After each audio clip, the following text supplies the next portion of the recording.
things that have come up either in the parsha or questions that we get within the Kiruv world, and we try to figure out where is the Torah coming from.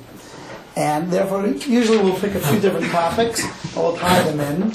Now, for those who are by my house for Shabbos, some things will sound very familiar because I use my Shabbos table as a preparation for this class. So you'll have to hear it a second time. Okay. It's okay. Okay, good.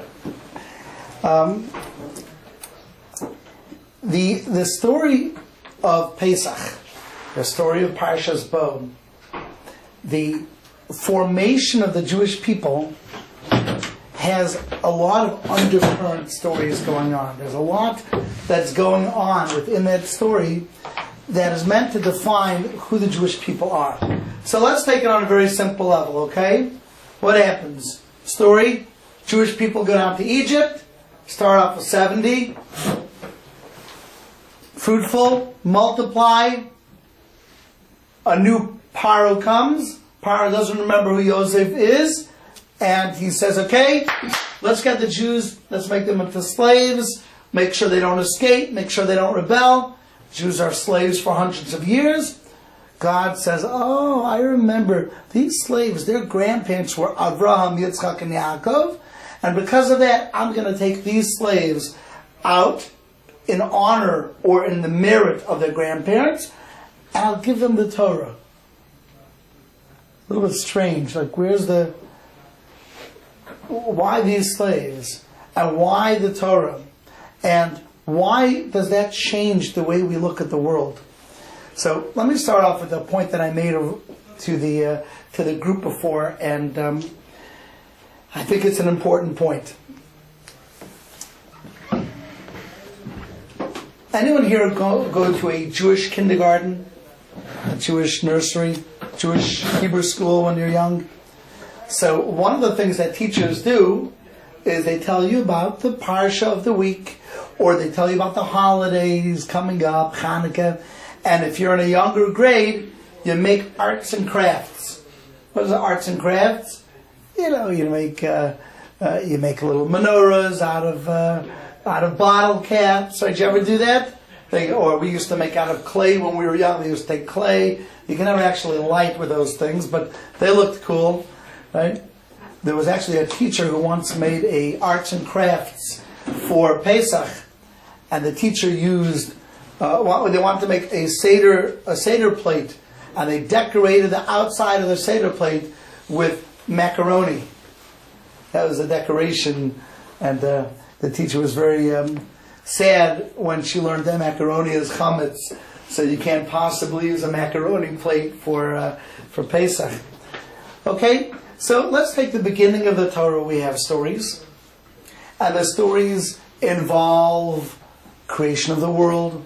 The stories involve the flood, Abraham, Isaac, Jacob, the angels, the sacrifice of Yitzchak that never happened, Joseph being sold, right? So lots and lots of opportunities for arts and crafts. Every parsha you can make a nice arts and crafts, right?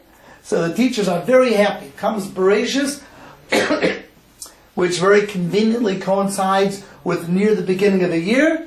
And Bereshis, what would a teacher do?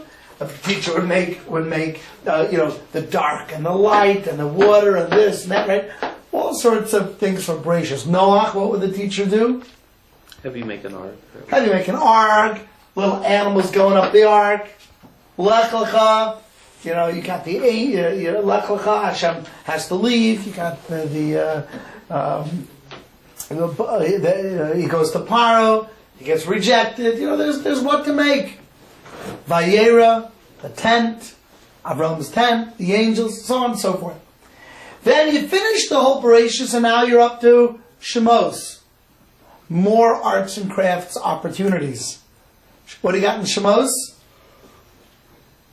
We got to wake up over here. It's getting too warm. What do you got? What? I'm just joking. Okay, in Shemos you've got the plagues. You've got Moshe in the basket. Every teacher's got to make a little basket, with a little baby, you got bring a little baby in the basket in the Nile River, right? That's the arts and crafts. Bo, you have Shemos, Va'era, Bo, Bashalach, splitting of the sea, right? You make a nice picture of the splitting of the sea, and all the Jewish people walking through, right? You can make that out of cotton, or everyone has to bring rolls of toilet paper, cut those open, paint them blue. Yisro, accepting the Torah at Har Sinai. You got a big mountain, you've got flowers, so they make the flower thing, right? You got the 10 Commandments. By the way, you know why the 10 Commandments look like this? Real 10 Commandments, the 10 Commandments were put on tablets, and the tablets actually looked like, this. Isn't that interesting? Why do people make them with like that? You know why? So some people say that's because Michelangelo painted them like that when he painted Moses with the horns, right? But actually the source is because it says in the Torah, you should put it on your heart. The Torah should be put on the tablet of your heart. Luach luchot. And the heart is usually represented by that sign. So this is sort of the luach libecha, the heart. So that's why people make it with the heart on top. Okay? So now you have Parshas Yisro, and then the next Parsha is Mishpatim. And Mishpatim begins the laws. And from Mishpatim and on, it becomes difficult if you're a kindergarten teacher to make arts and crafts. Okay, Mishpatim, returning lost objects, how to treat a slave. Teruma, okay, this is what you give to the tabernacle. Tetzava, more tabernacle. Kisisa, the golden calf. Vayakel, more tabernacle. Pikude, more tabernacle. By this point, the arts and crafts teacher, the kindergarten teacher, is like, well, oh no, what am I gonna make this week? And then, thank God, by the time you get up to those parshas, we're up to the holidays. So they say, okay, forget about the parsha of the week. Let's start making arts and crafts about Purim. You have Purim, and then you've got Pesach, and all that will take you through most of the year. You got Pesach, and then you got Shavuos coming up. It's an interesting rhythm of the Torah. Isn't that interesting? You have story, and then all of a sudden you've got law with a few stories in between. You got the story of the golden calf, you got the story of the spies, you got the story of Korach, you got a few stories in between. But essentially, the Torah is a book of stories until we bump into the laws, and them's laws from here on out. If I were writing the Torah, that's not what I would do. I'd probably make them into 2 volumes. You got your 1 volume with stories, and your 1 volume with laws, right? You got they have such a thing, right? You got your 1 book. Someone open a window over here, it's just like getting very, very stuffy. If anyone gets cold, let me know, okay?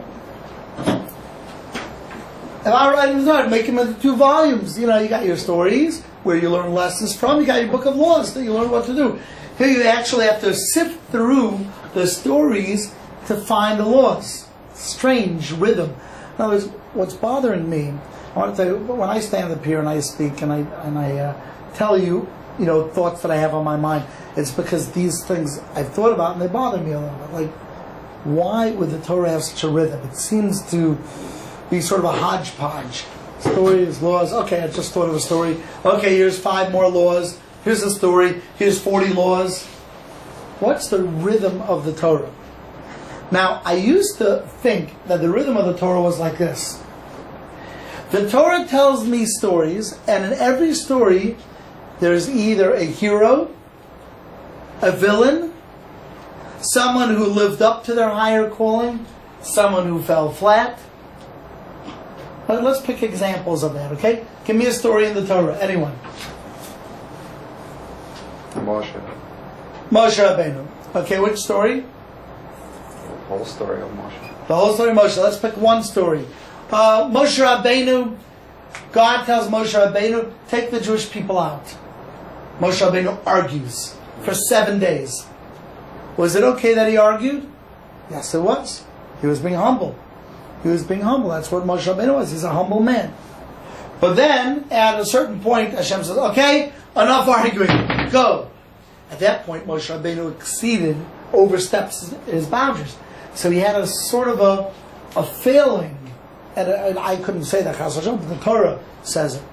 So here you have in the same story, Moshe Rabbeinu, humble, great, and then fell short. We have to learn from that. What was the greatness, and where did he slip?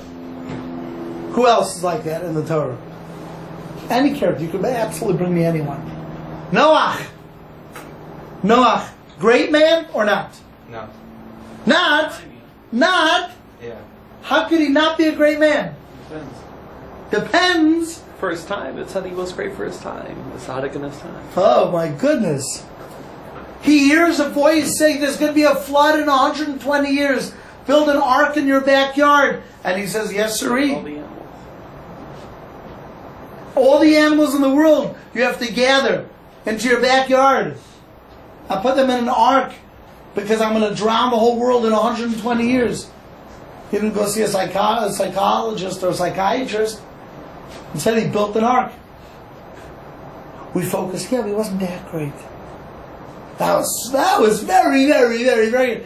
I think they made this film that if that would happen today, you'd hear a voice saying, hey, build an ark in your backyard. Drop what you're doing because I'm going to make a flood and drown the world. What would you say? In college, you have your degree, you're a lawyer, you're a doctor. Stop what you're doing, build an ark. I get all the animals in the world together.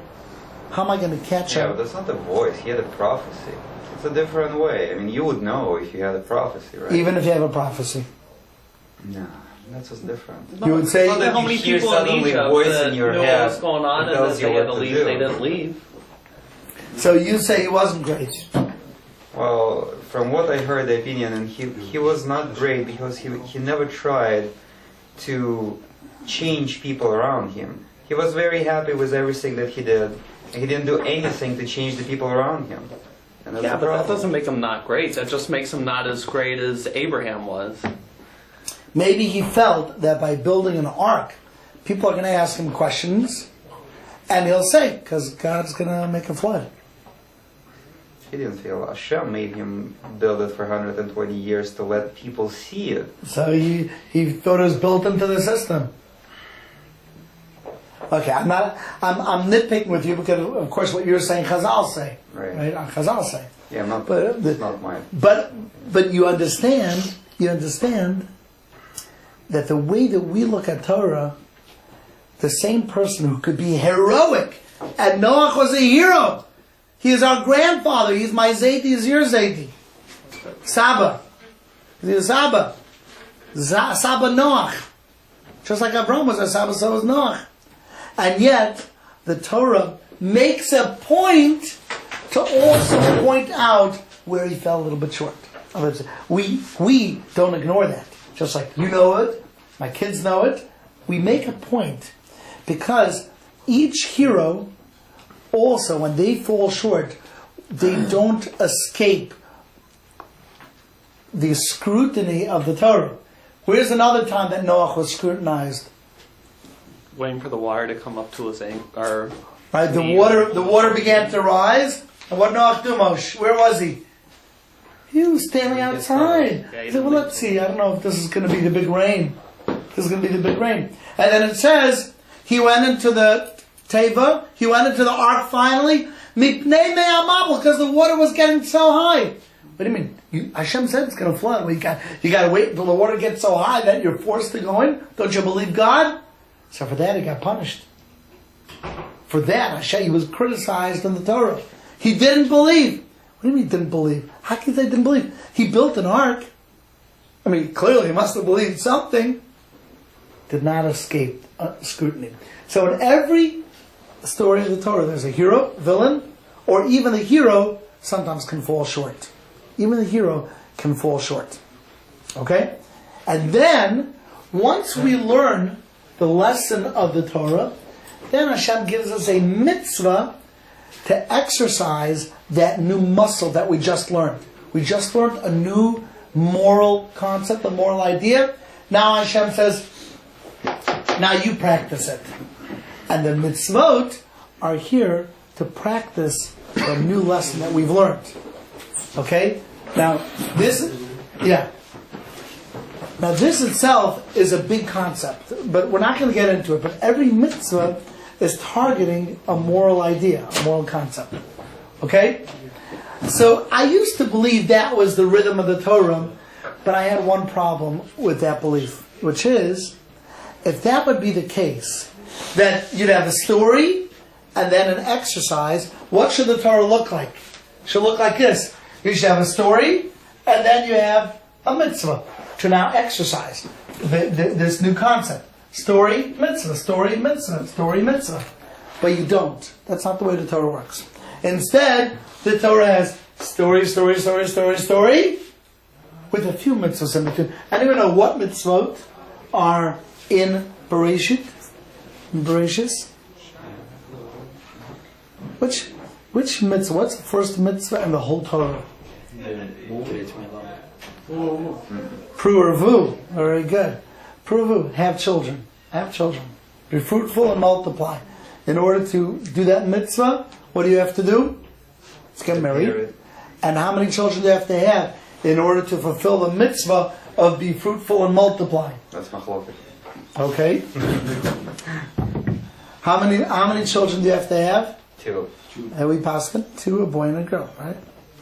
So there was a mitzvah. Then there's a few more mitzvot. There's Gid Hanasha, there's Bris Milah that I mentioned, but most of the mitzvot are not there. Instead, you have all the stories. And the reason that you have that is as follows. And then we're going to get to the punch of what this shir is going to talk about. The reason you have all the stories is Hashem is explaining to us why we need the Torah. Why we need the Jewish people in the first place. If we need the Jewish people so badly, why didn't Hashem make Adam and Chava Jewish? Because they weren't Jewish. Adam and Chava were not Jews. They didn't have mitzvot. They didn't have Torah. Why didn't Hashem make Noach a Jew? Why didn't Hashem make Avraham a Jew? Jewish people are so important. It says, Bereshit, Hashem made the world for the Jewish people. So, make the beginning. Why did Hashem wait more than 1,000 years for the first Jews? They didn't have merits. They didn't have merits? Yeah. Who didn't have merits? People until Abraham. They didn't have enough merit to deserve it. Wait a minute, Adam before he did the Avera, the greatest merit. Yeah, he was born like that. He Great. didn't earn So it. give him the Torah.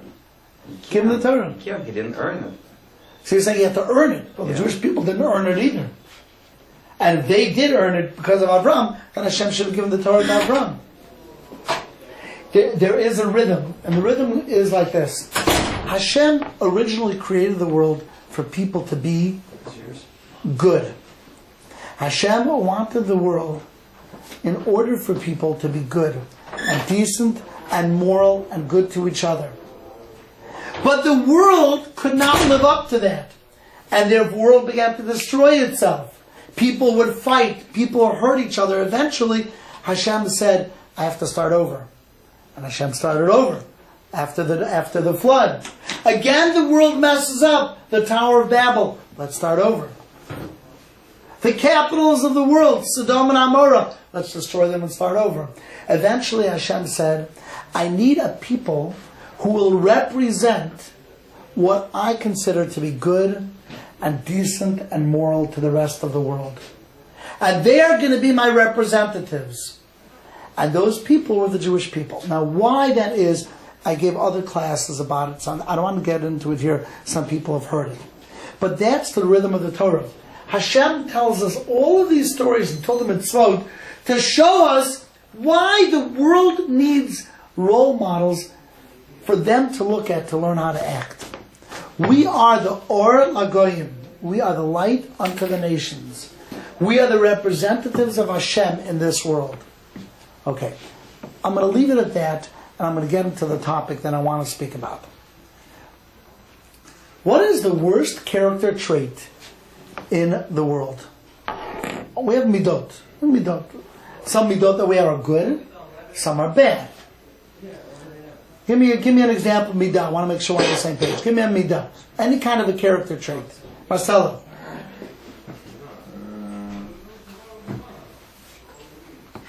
Any character. Do you have good character? Are you a good man? Why are you good? What do you have good about you? You are very... Goodness. You're what? Good acts. Good at. So you're kind? Kindness. Yeah. Kindness. That's a character trait, right? Someone who's kind. Give me another character trait that's good. Humbleness. Humbleness. Wonderful character trait. I'm very humble. I'm not a show-off. Give me another character trait that is good. Honesty. Excellent. Honesty is a good character trait. What's another good character trait? We use them up, huh? What's another good character trait? Being attentive.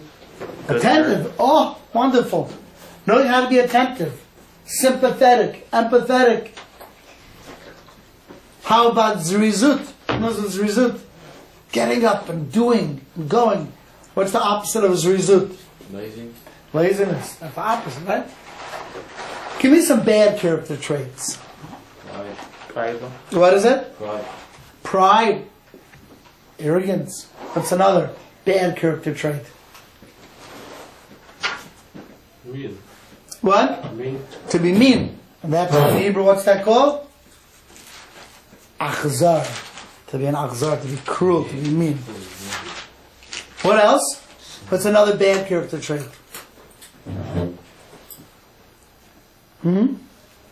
Only two. I'll tell you the worst. What's the worst? Ego. Ego. We all have an ego. A big ego. Huge ego. A huge ego. So, what? Tell me your first name again. Binyamin. Benjamin. What Benjamin is saying is what Chazal say. The very worst character trait that a person can have is to be a Baal Gaiva, a show-off. Someone who believes that they are God's gift to mankind. It's all about me. Can a person with a big ego absorb, teach, lead as a Torah scholar, as a Torah leader? They cannot. Torah gravitates to the humble. We're going to speak about that, but let me first make a contrast between our leaders and the leaders of the secular world. Okay? In some parts of the world, showing off, saying rhetoric about how great you are and what your great deeds have been is considered amazing. Right? If you ever look at Hamas, when they speak about, yeah, we beat the Israeli army, yeah, we're going to make them suffer, yeah, it's coming, just wait, it's coming. That is showing off, ego, prideful. In the Muslim world, pride is is the currency. Pridefully. In America, interestingly enough, it's not exactly like that. If you go around in America and saying, I'm all that, I'm great, I'm fantastic, you're going to be considered a joke. Unless you can live up to your boast. In America, don't boast unless you can live up to it. But if you could live up to it, then you're okay. And you're okay. As long as you can put your money where your mouth is. Have you heard that expression? Hear that? Put your money where your mouth means you say and you're able to accomplish. Many years ago in baseball, there was a man named Babe Ruth. Babe Ruth was a baseball player who was ahead of his time. He was a home run hitter in the dead ball era. Dead ball is when people couldn't actually hit because the ball was a very heavy ball. And most people, a big home run hitter, would hit 6, 7, 8 home runs a year. Comes along this guy named Babe Ruth. He's a big chunky fellow. And Babe Ruth hit one year 60 home runs. It was unheard of. Like even today, 1 or 2 people who are steroid driven have hit over 60 home runs. And he hit 60 in the dead ball. So he was king. He was the king. He was known as the Sultan of Swat. Sultan of Swat. No one can hit it like him. Well, one day, he gets up to the plate. I think the story goes that he had visited this person who was sick. He would visit his boy in the hospital who was ill. Here's the chair. You have a chair there? Okay. Here we go.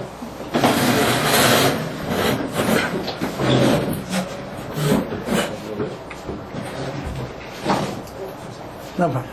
So one day, Babe Ruth visited this kid in the hospital, and the kid says to Babe, according to legend, "Babe, hit a home run for me today."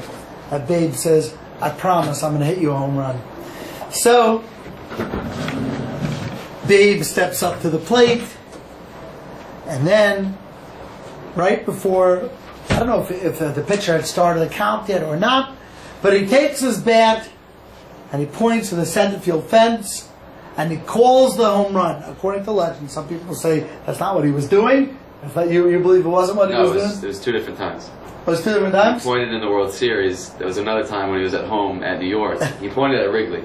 There's another time when he was at home and he promised it for the kid at a New York hospital. Oh, there we go. Was he able to come through for the kid? Yeah. The kid, yeah, but the point, no. But both. Yeah, the question is whether he was actually pointing. Anyways, he pointed, and then he stood up the plate, and there he goes to the bat, and he hits the home run. And he goes around, and that was considered a legendary moment in Babe Ruth's life. Why? Because he said he could do something, and he did it.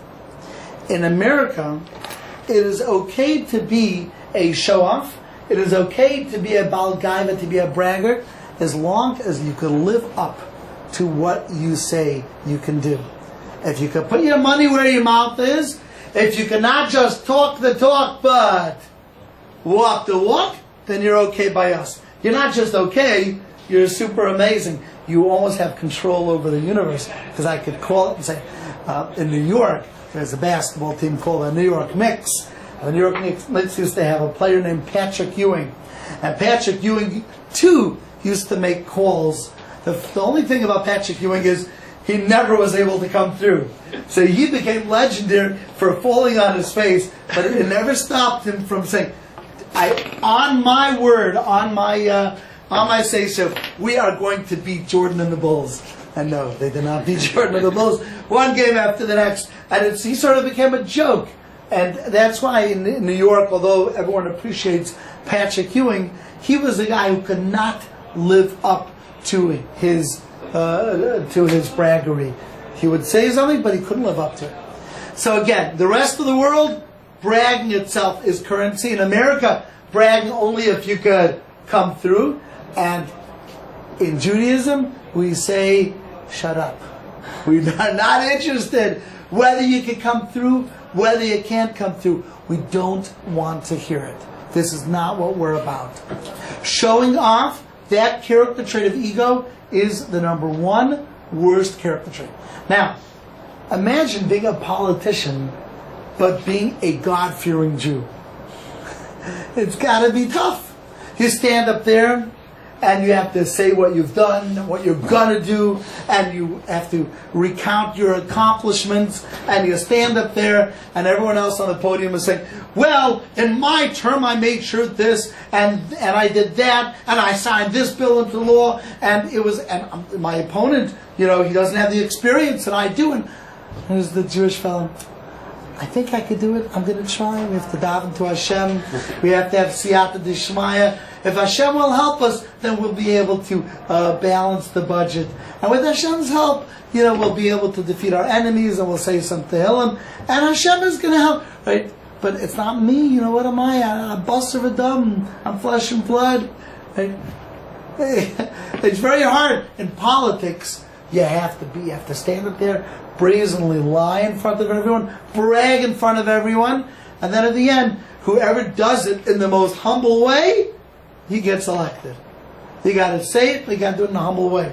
As a matter of fact, if you stand up there and you brag outright, then we look down on you. If you stand up there and you look like you're arrogant, you ever see a political debate, and there's this one know-it-all who's there, who actually does know better than everyone else. And this person sort of looks down on everyone else on the podium. Is that guy going to get elected? No, because Americans hate a person who looks down on people. But bragging is okay.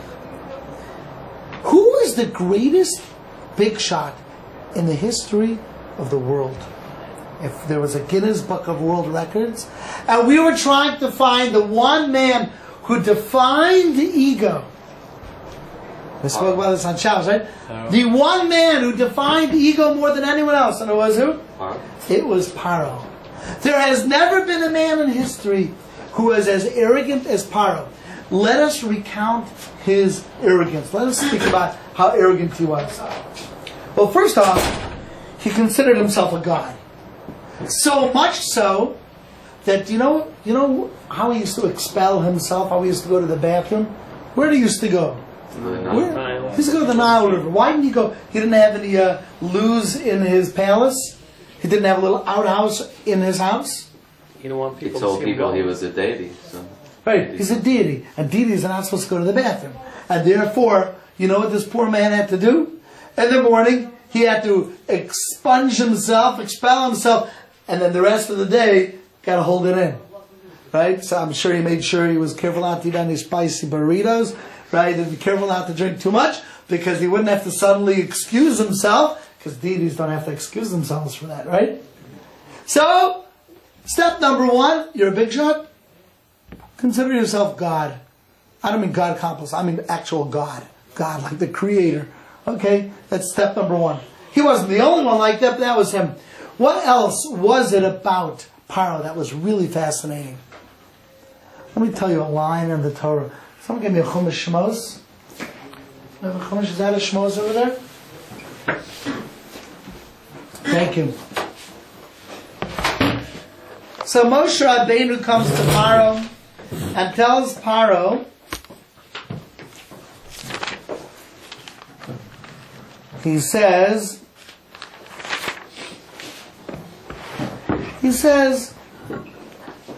Hashem says, Vayomru el Paro.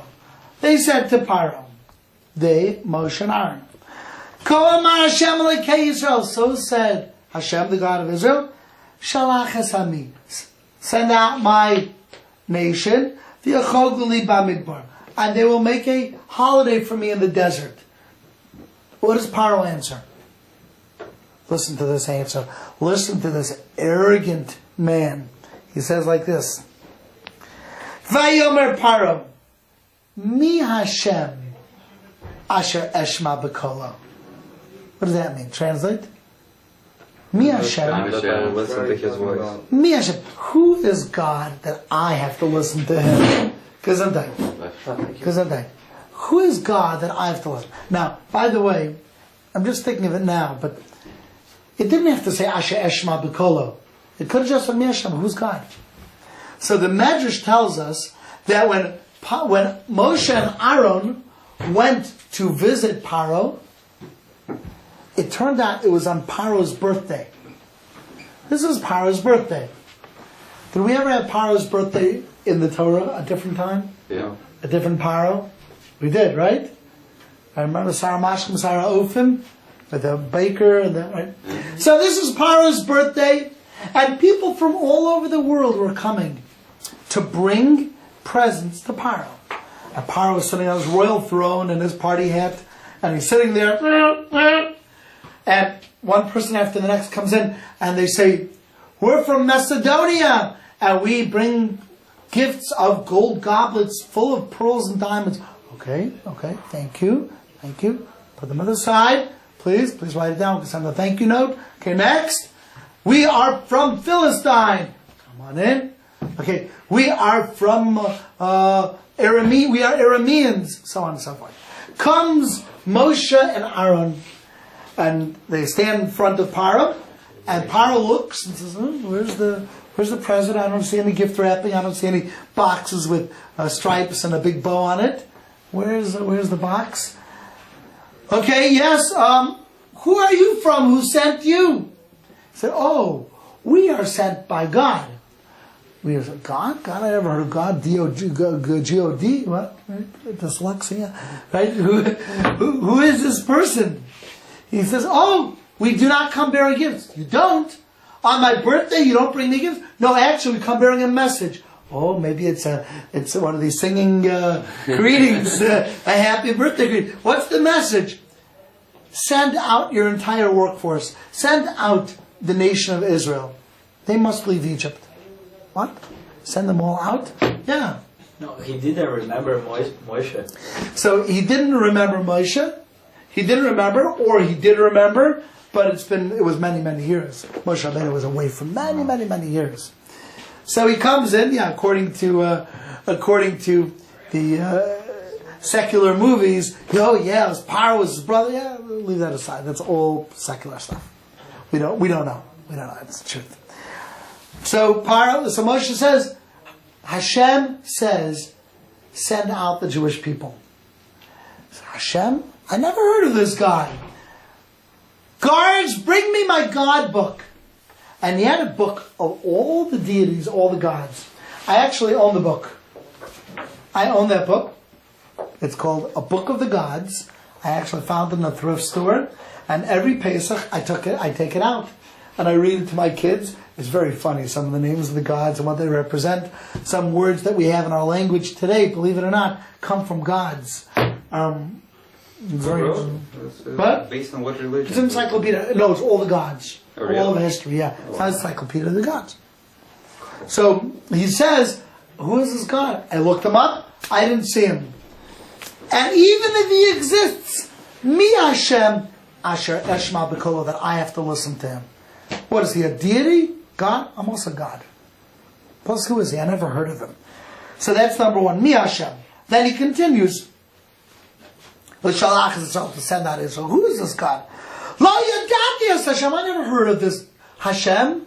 This is in the Torah, these words. Lo yadati es Hashem. I don't know him. V'gam es Yisrael lo ashalech. And also Israel, I'm not going to send out. Now the word also is troubling. Right? The word also shouldn't be there.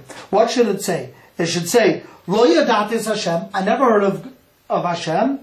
Ve'ez Yisrael lo ashalech. And I'm not going to send out the Jewish people. What does it mean? V'gam and also. And also means the following. And also means, and even if such a God exists, I don't have to listen to him. So, here's the exit. Tell your God, I said no, goodbye, next time bring me a present, that's a chutzpah, leave. This is arrogant person. Comes Moshe Rabbeinu, he's going to do a miracle, throws the snake down, he also does. Who is this God? The plagues come. One plague after the next. They're destroying Egypt. You know, when you have a hurricane, how much damage does an average hurricane cause if it hits, if it lands in a metropolis? Pretty good amount. Billions of dollars. Right? When you have a hurricane, we have a Hugo here, right? Hugo? We had a Hurricane Hugo also. You know about that? Yeah, then we have a Hurricane Hugo. It was very, very destructive, I remember. Between $6 and $13 billion worth of damage. Okay, you're forgiven. Right, tremendous damage. Whatever Pharaoh thought was worthwhile. Hey, let's let the Jewish people stay because we need their workforce. Already, the whole Egypt was destroyed, one plague after the next. Why didn't he send them out? Because he was arrogant. That's why before it says God hardened his heart, it says Paro, Vayichbad, Paro es libo. Vayichbad means what? It comes from the word kaved, means he made his heart heavy, but it also comes from what word? Vayichbad comes from the word kavod. He made himself honorable. Oh, I'm not going to listen to God. I'm going to bend, not break. You know, like the guy is playing mercy and his fingers are breaking off and he will not say mercy. Right? Okay. The greatest arrogant person in all of history was Pharaoh. Now I'm going to tell you one more thing about arrogance, okay? What is the root of arrogance? We spent this on Shabbos. What is the root of being arrogant? Low self-esteem. Low self-esteem. Insecurity. We're all psychologists, right? Let me ask you, because I'm going to tell you a little story, a scenario, okay?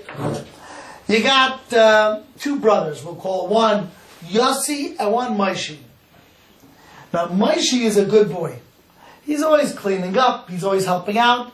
But he's also shlamazel. He's got no mazel.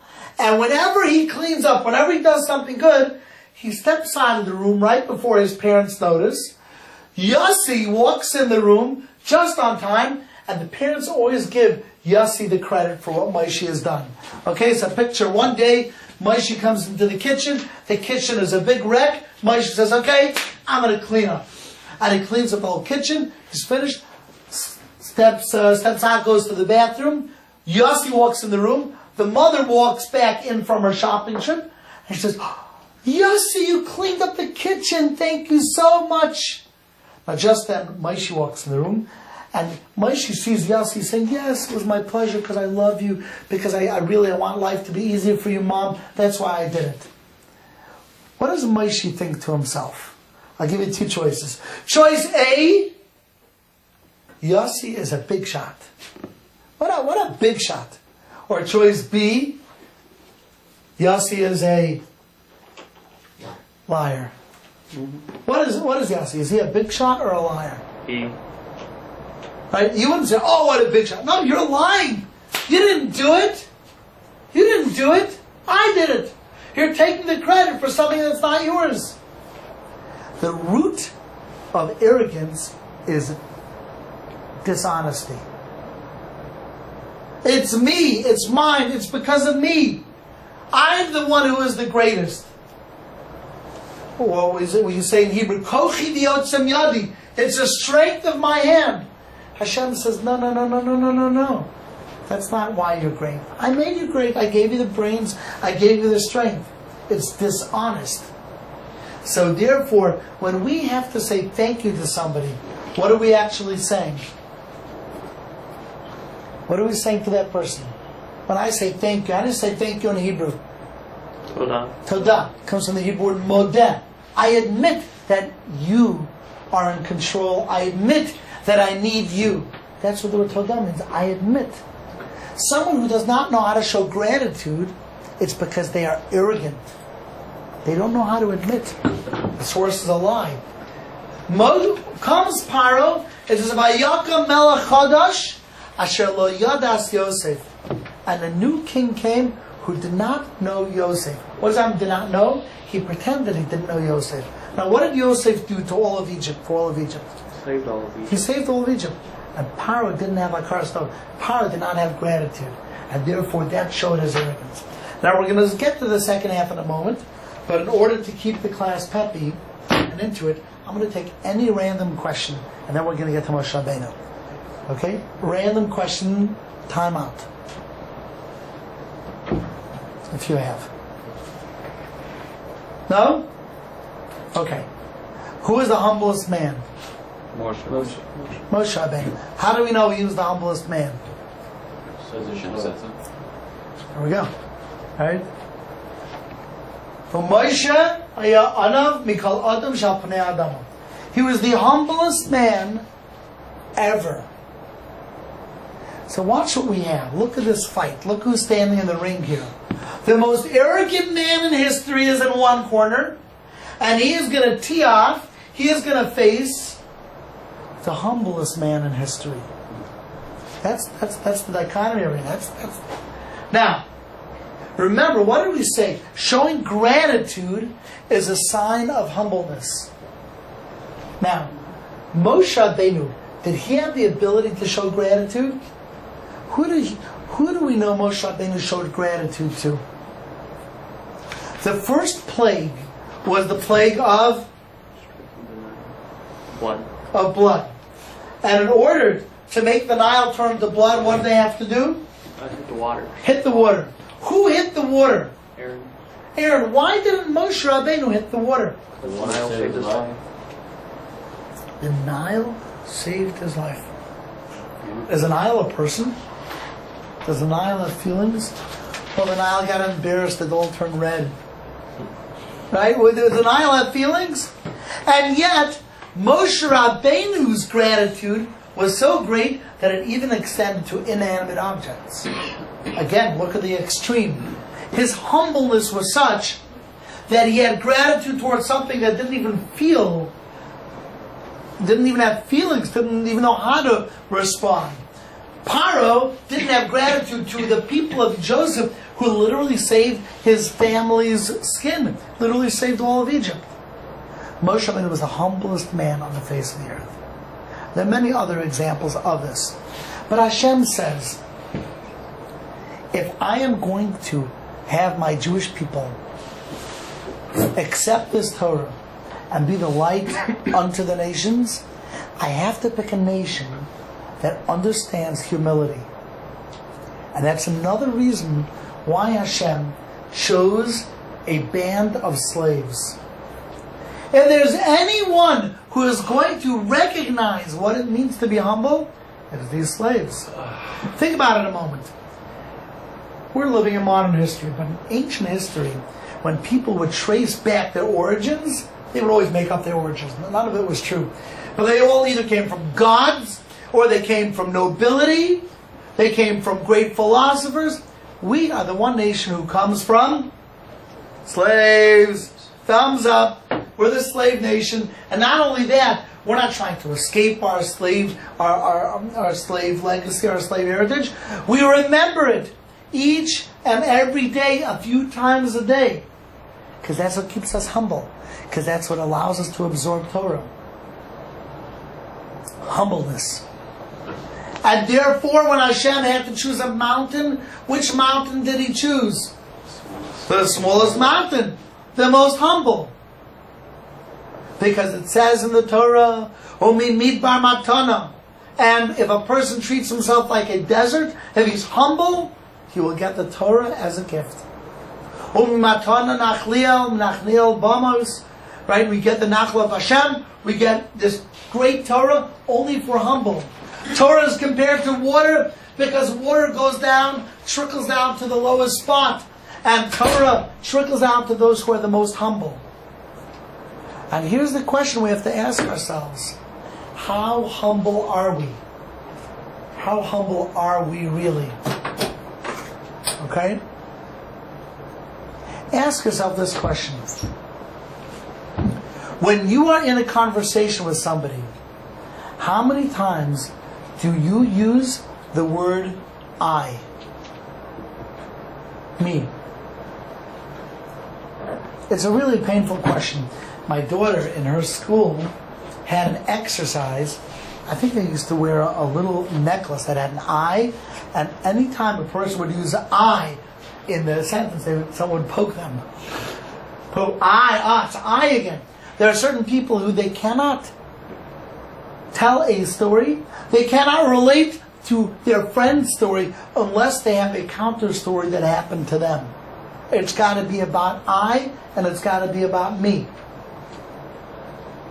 We picture a big shot, like the guy walks around and has got a strut in his step, and it's hey, party coming in. I'm a one-man party, one-man show. Now we can get the party started because I'm here. There are a lot of people who are show offs, and they don't have that strut in their step, but still. I notice it when I interview people, and I interview people for jobs as campus rabbis. And one of the things I look for is how many times do they say I in their conversation? How many times do they point the finger like this back to themselves? There are people, and when I see it, it's like it makes me cringe, probably because I see a reflection of myself in it. That's the truth. Because there are people who, when you have a conversation with them, no matter what you're speaking about, somehow the conversation becomes about them. And there are some people who know how to focus on you and listen to you. What kind of friend would you like to have?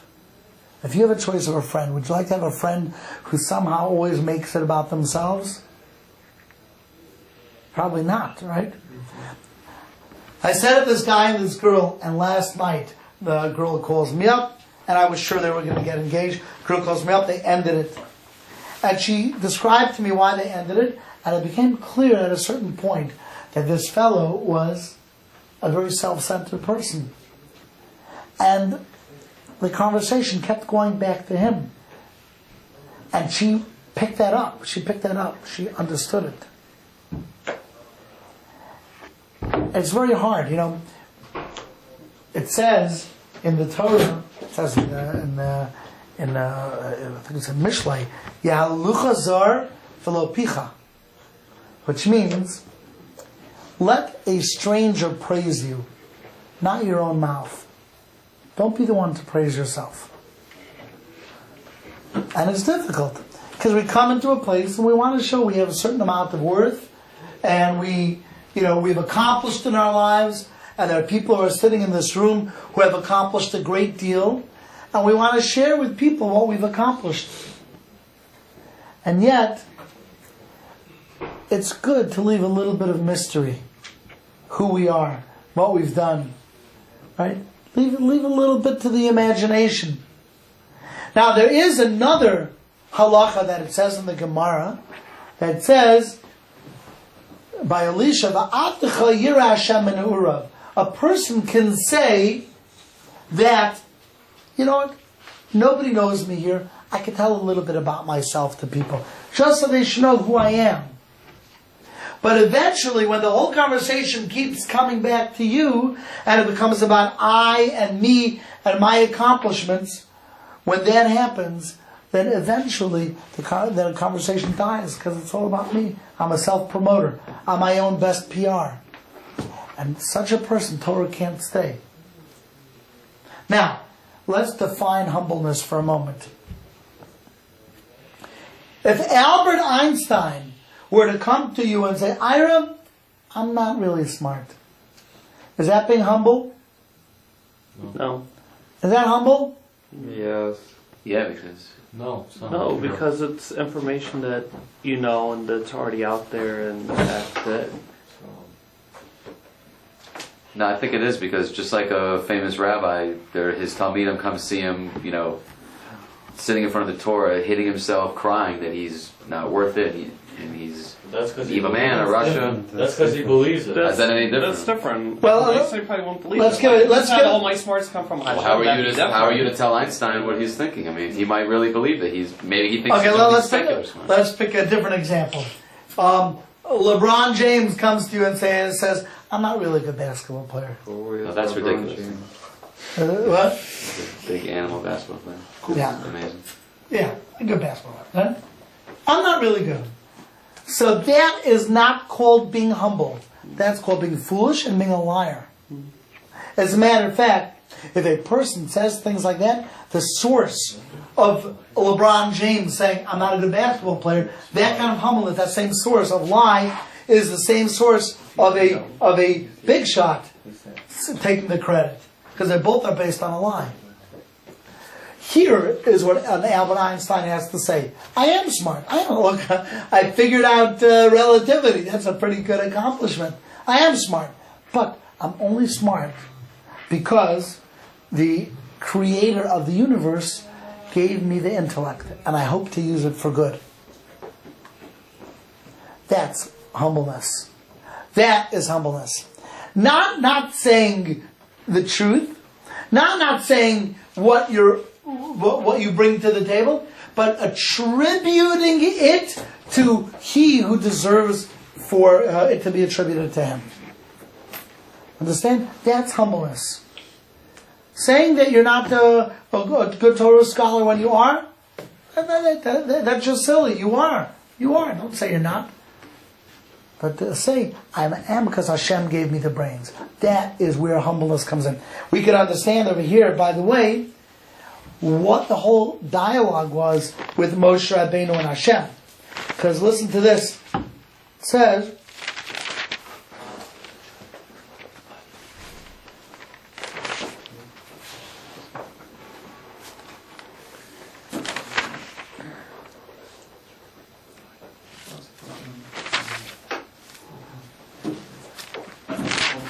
so Hashem told Moshe Rabbeinu, go and speak to Pharaoh, speak to Pharaoh, and tell him to send out the Jewish people. And Moshe Moshe says, no, don't send me. Who am I? I can't speak. Well, Moshe Rabbeinu was not a good speaker. You know that? Moshe, the great Moshe, couldn't speak. Why couldn't he speak? He stuttered. He stuttered. That was Moshe Rabbeinu. Why did he speak? He had a speech impediment. How to get a speech impediment? He got it. The Medrash tells us when Moshe Rabbeinu was a little boy, he was living in Paro's palace, right? Remember? Basia, the daughter of Paro, says, here's a little boy, found him in the Nile, let's bring this little boy and bring him up to Paro's home. So one day, little infant Moshe Rabbeinu is sitting on Paro's lap and suddenly grabs the crown from his head. That was a little baby. Little babies grab things, right? I used to have glasses. I got the LASIK surgery, so I don't need the glasses. Now, when I had glasses, the kids used to grab the glasses from me. They could even break them, right? Kids grab. So little Moshe Rabbeinu grabbed the crown from Paro's head. So the advisors of Paro suddenly had a very worried look in their eyes. And what do they say? This boy is going to take the crown from you. You must kill him. Paro said to the advisors, don't you think it's a little harsh? He just grabbed. No, you must. It's a sign. He took the crown. He wants to take your kingdom. So finally, Hashem made a miracle, and an angel came down in the form of a human being. It looked like a human. And he presented himself like one of Paro's servants. And this angel says to Paro, 1 second, we can make a test. Let's put in front of this little boy gold, and we'll put in front of this little boy a burning hot coal. That's red, it's glowing. And let's see whether he's just grabbing anything that's shiny or whether he knows what he's doing. So Paro said, that's a great idea. And they do this little test in front of baby Moshe. This story is not in the Torah, it's in the Medrash. Baby Moshe has in front of him gold, and he has in front of him these burning hot coals. Now Moshe Rabbeinu, even as a little boy, was a smart kid, and he sees the gold, and he understands it has value, and he reaches for that. The angel pushes his hands over towards the burning hot coal. He grabs the coal instead, burns his hand. A little piece of coal is still in his hand. He puts his hand in his mouth to lick off the burn. And that coal that was still on his fingernails is burning hot, ends up burning his mouth. And that's how he got a speech impediment. So he was not able to speak properly. Why did Hashem make Moshe Rabbeinu have this speech impediment? Because Hashem did not want anyone to say, Moshe Rabbeinu. You know how he was able to get the Jewish people out? Because he was this great orator, like a Barack Obama, lahavdil. Gets up there and says, what we got to do, we have to work towards change. Change is difficult. And great orator. Great, fantastic. Moshe Rabbeinu was like that. No. Moshe Rabbeinu was like, we got to go out of Egypt. That's how he spoke. Speech impediment. Still, Hashem says, He's going to be your leader. So no one should say it was just a great master orator who took the Jewish people out. Okay, so Moshe Rabbeinu says, don't send me. For 7 days he argued with Hashem, and Hashem was willing to argue with him. Finally, Hashem says the following words. Listen carefully. He says, Vayomer Hashem Elav. And Hashem said to him, Nisam Pel Adam. Who is it who puts a mouth to man in the first place? Who gives man the ability to speak in the first place? Right? Mi Yasum Elaine. Who makes a person that he can't speak, or cherish, or deaf, or pikach, or either someone who can't see, right, or someone who's lame? Hello, Anochi Hashem. It's me, Hashem. I'm the one. Ve'atalech. So now you go, Vanochi ayen bicha, and I'm going to be with your mouth. For esich asher tedaber. And I will show you what to speak. Look, you think if you were a great orator, that would come from yourself? That also would come from me. That also is mine. So I'm the one telling you go to Paro. So go, and I'm the one who's going to allow you to speak. So what did Moshe Rabbeinu answer back? Don't send me. So at this point, Hashem said, Hashem, and Hashem got angry. Hashem said, okay, stop it already. Stop it. And Hashem got angry at Moshe. Why did Hashem get angry at this point in the conversation? Because at this point, it was already like Albert Einstein saying, I'm not smart. Till now, he was saying, I can't speak. I can't. But Hashem says, I'm the one who allowed you to speak in the first place. Right? It's not you. I get it's not you. It's me. By saying, still don't send me. So that's not humbleness anymore. That's not humbleness. Then you're just being stubborn. That's when Hashem gets angry. You understand? That's the point that Hashem got angry. Okay. We have to work on being humble. It's something that we have to work on as people. It says in the Ramban that every bad character trait comes from being arrogant. Arrogance is the source. Let's figure it out. Let's do the math, okay? Anger. How does being somebody who's angry... I thought a cute little trick, by the way. The sister who uses this, when one of her children get angry, says and any bad character trait, she puts the word bunnies after the accusation to soften it. So she says to her little daughter, "Oh no, you're having anger bunnies," and it sort of like softens it. Oh, don't have lazy bunnies. You know, don't be an angry bunny. You just put the word bunny afterwards. It sort of softens it. Okay, so when her husband gets all tense, let's not have anger bunnies. Okay. Really, I think that would make me more. Oh, not a bunny.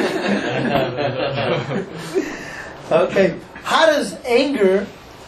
Here, open the window a little more. I don't know what's with this. Cooks it up tonight. Little bit. There we go. How does anger come from arrogance? Anyone want to do the math for me? How does? What's your name? Dave. Dave what? Taran. Dave Taran. How does anger come from arrogance? Because anger is a self-centered action. And everything is. If you get angry, it means something you take offense to it some way. So, arrogance is self-centered. It's usually you're egotistical, and egotistical is a lot of. Excellent.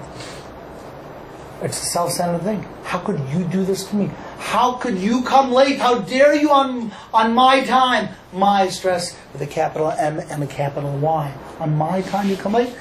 On my suit you bump me? You bump me? Who are you? Look at me. You bump me? Anger comes from arrogance. Because if you were humble, someone bumps you. Okay, look, people are trying to get through. They're in a rush. Well, maybe he's going to something important. I mean, I know what I'm going through right now. I could understand. Right? He spilled what? I never spilled. I also spilled. I once spilled on someone else, and he spilled on me. It happens. Right? Humbleness diffuses the situation. Arrogance infuses it. Okay? What's another bad character trait? What about laziness? How could laziness come from haughtiness? Let's do the math. How could laziness? Because even though you have to do certain things, Right? when you are lazy or you just stay in bed or you just neglect certain activities, you're thinking that your own will, your own thoughts are more important than the actual responsibility. That's right. Usually we are responsible to other people. Right? Either if I come late to a meeting, I'm lazy, I don't pay my bills, right? Whatever it is, my laziness comes from just my feeling of I'd rather just be sitting and relaxing, because there's a certain arrogance to it. There's arrogance, like it's really about me. So if I have to inconvenience someone else, well, that's their problem. That's not my problem. I have the right to sleep. I have the right to eat. I have the right to relax. And if it comes at your expense, well, so be it. What about honesty? We mentioned before, right? Let's do the math. How is honesty often a outcome of arrogance? I would think if only if you use it for an advantage. If you're like overly honest, just so you can get something that you want. Or the opposite. I mean For dishonesty. manipulative purpose. I meant dishonesty. No. Oh. Yeah, I was just saying. Right? How does dishonesty come from being arrogant? Because you're wondering how a certain decision will affect you or how people are going to look at you. It's all about yourself then, again, when you're being dishonest. Right, you have to be, yeah. You can start to justify things. Like, I'll just tell him a lie, but even though it's going to end up being good, but it'll only be good in your eyes. Right. Or the way I play out the scenario, it's going to be good. Right? And it's just Dishonesty. Or I can be dishonest by giving myself character traits that I don't really have because I want to show off in front of you. I'm the best skier. I am an amazing this, and I'm a fantastic that. You're not really, you're okay. Maybe not even okay. But the arrogance makes you lie in the resume. Right? So arrogance is the root source of all averos. So you don't often come to a class where they speak about being a Baal Gaiva. Because it's like one of those things, we hear about Lashon Hara a lot, hear about learning Torah a lot. You don't actually hear a lot about arrogance versus humbleness. But it's something that we have to work on. Because we're able to work on being humble, then Torah can come into us. Torah can be absorbed by us. Torah leaves a person who is arrogant. So what that means is a few things. In some very, very religious households, and in some synagogues, by the way, in the men's room, they don't have mirrors. They don't have mirrors. And I find it annoying sometimes, but I understand why. Because when I'm standing in front of the Almighty, the last thing I want to worry about is if a few of my hairs are going this way instead of that way. That's the last thing I want to. The last thing I want to worry about is, am I dressed to the nines? I'm in front of the Almighty. I have to stand humbly before the Almighty. I once heard from a great rabbi that a person can get any prayer they want answered if they use the following formula. Here's the formula. It goes like this. Almighty, I am requesting such and such from you. The lottery, this job, this girl. I'm requesting such and such from you. I am not requesting it from you because I deserve it. I don't deserve it. But I am pleading to you like a beggar pleads at the door of a possible donor. Please help me, not for my merit, not for my zchut, but really because of you. And if a person were to come humbly before the Almighty with that formula, that asking, this great Rav says that your prayers will be answered. The reason that our prayers are not answered is because we play let's make a deal with the Almighty. Okay, I'll daven if you give me this. If I stay in yeshiva, then you'll give me that. We play let's make a deal. And Hashem says to us, look, whatever you give me, I've already given you life. I've already given you health. I've given you family. You've never gone hungry a day in your life.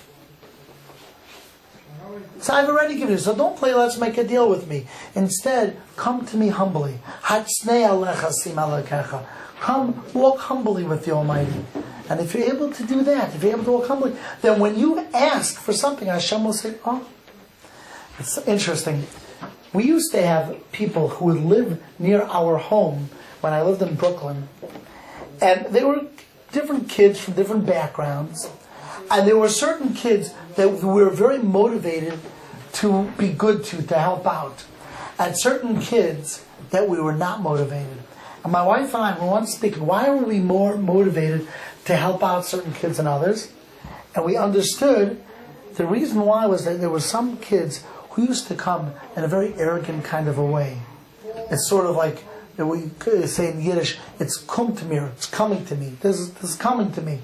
And when a person comes to you with that kind of attitude, you don't really feel like helping them. But people who come with the humbleness, and they don't want to bother, and they want to be... So that's a person you're motivated. You feel like, oh, they're not sticking up for themselves. I want to come, I want to help them, I want to stick up for them. One of the most endearing character traits a person can present is humbleness. It's one of the most endearing character traits. So, that is I'm going to leave 10 minutes for questions. But that is the issue of being humble. And my blessing to each and every one of you is that we can work on this in whatever way that we're able to be humble. It's a very famous, interesting line of the Gemara. The Gemara says, how much arrogance is one person allowed to have? Are you allowed to be arrogant at all? Are you allowed to be arrogant at all? Do you have to be completely like a shmata? Do you have to be completely like a doormat?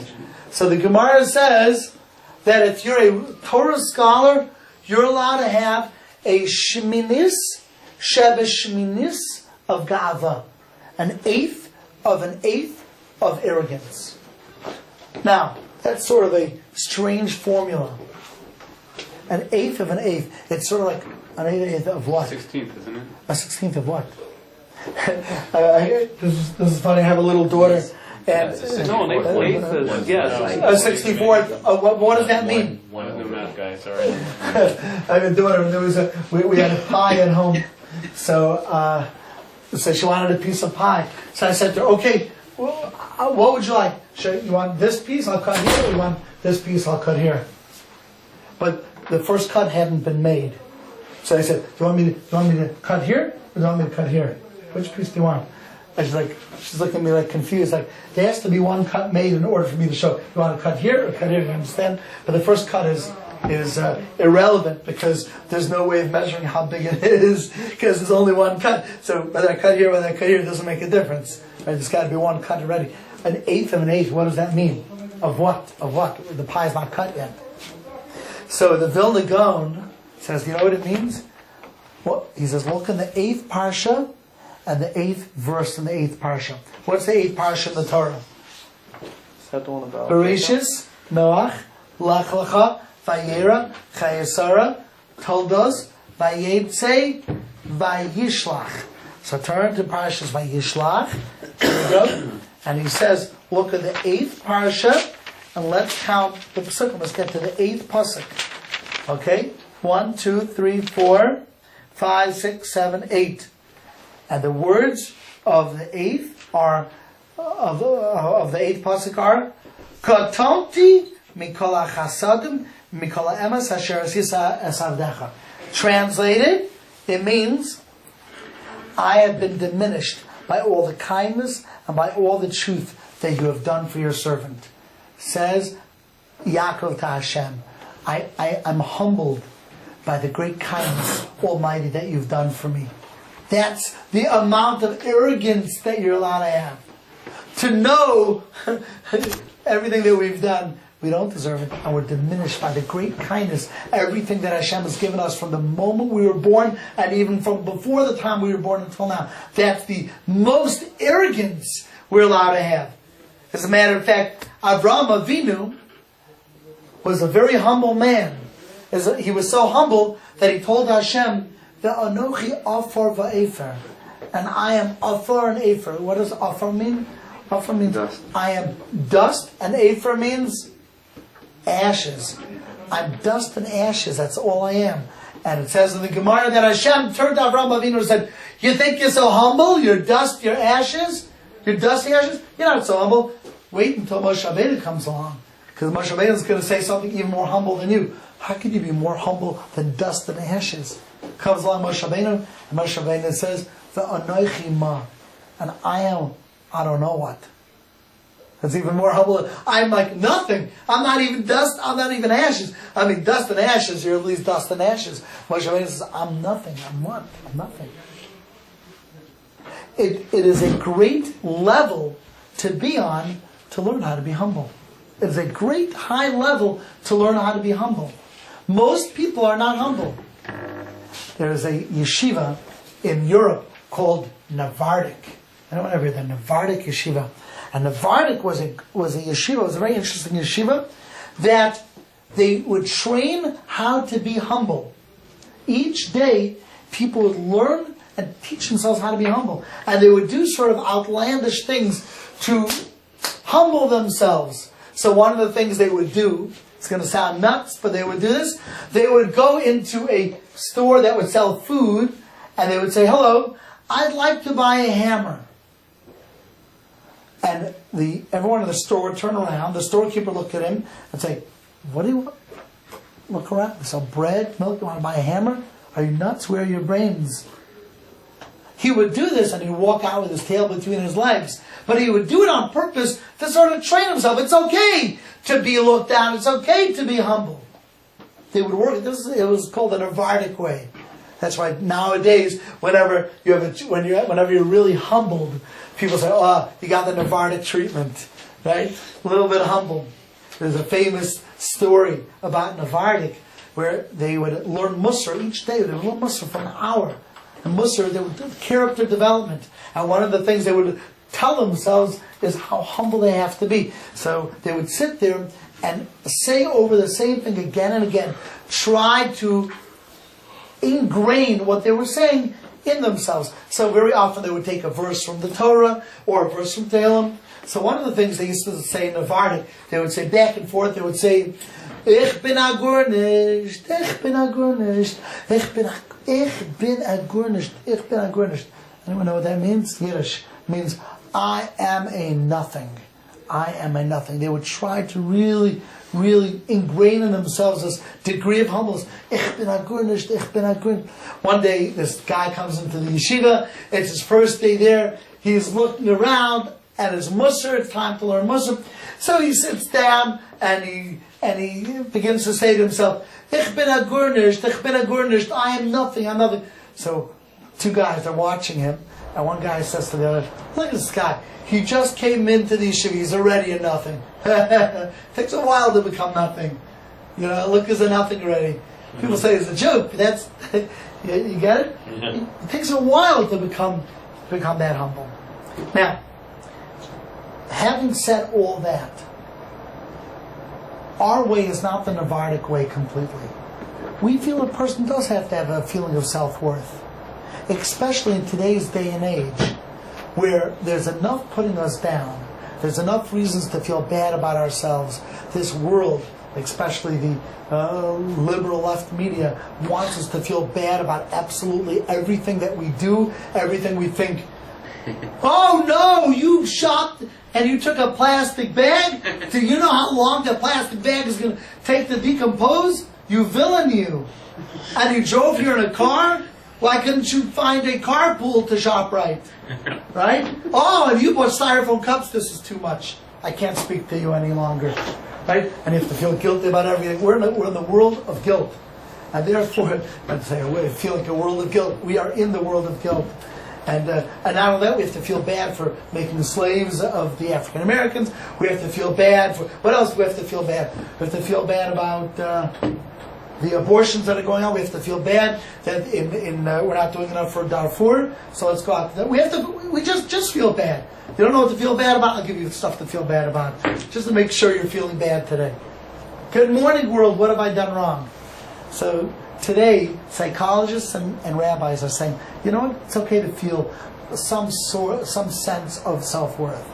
But just make sure that you're feeling it and you're channeling it for good purpose. Make sure you're channeling it for the Almighty to make it a better world. And that's why we even say that if you're doing something good with your life, if you're doing something good, you can tell other people about it.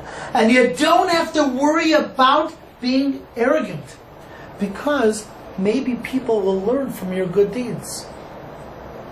That's why in shul, you ever have these appeals in shul?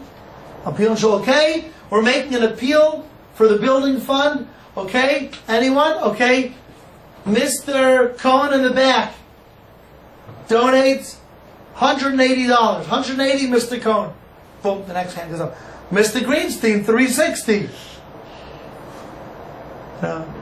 Mr. Klein, $18. Oh. Okay, yeah.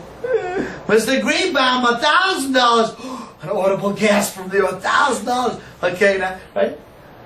We do that in order to encourage people to do mitzvah, to do some people still. Okay, anonymous, $10. Well, that's anonymous, But we do it to encourage people. So that's why we say, and we'll end it with this, in davening we say every month, when we daven to Hashem, in order to have a good month, we say the following words. It should be Hashem's will, and we daven for all these things, and all of a sudden we say, Chaim, a life, shall osher v'chavod, a life of wealth and a life of honor. We actually daven for a life of honor. How does that jive with everything that I've told you until now? The answer is that we all need to have some sort of feeling of self-worth. We're allowed to daven for it as long as we know the middle path. As long as we understand that honor is very, very dangerous, and the more we run after it, the more it will run away from us. But the more we run away from honor, the more we run away from taking the credit, Hashem put the mechanism in the world as such that you will get the honor that is coming to you. Have no fear. It will come. And again, it's my blessing to each and every one of you. You should be able to stay away from the honor that Pharaoh was seeking, that great honor that is the highlight and the hallmark of a person who is dishonest with themselves and takes the credit. And instead, to be like Moshe Rabbeinu, to be like Hillel, to be like all the great Rabbanim in our history who ran away from honor. We're not looking for credit. We're not looking for that kind of respect. And Hashem will make sure that what's due to you, you will get. I'll end with a little one-liner. There was a fellow who turned to his rabbi and said to the rabbi, Rabbi, I don't get it. You told me if I run away from honor, honor will pursue me. So since then I've been running away from honor, but honor has not pursued me. The rabbi says, yeah, you've been running away, but you keep on turning around to make sure he's following you. Okay, have a great day. Thank you, Rabbi.